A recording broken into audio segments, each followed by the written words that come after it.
گوهری در دامن زاگرس با حدود 500 کیلومتر مربع وسعت، مردمانی اشایر و عاشق، آریایی و بیریا، مسلمان به نور و مؤمن به آسمان، که مردان رشید و زنان صبورش نگینهای درخشان ایران زمین هستند.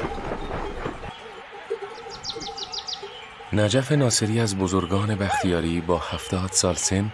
به جمع‌آوری هیزم و جابجا کردن سنگ‌های بزرگ مشغول است.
سلام زندگی و سادگی،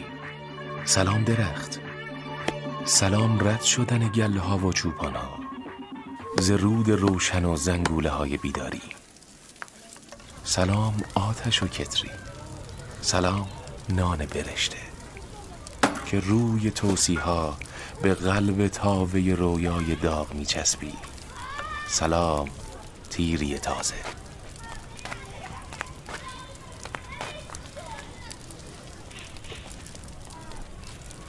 عروس جناب ناصری چون زنان بختیاری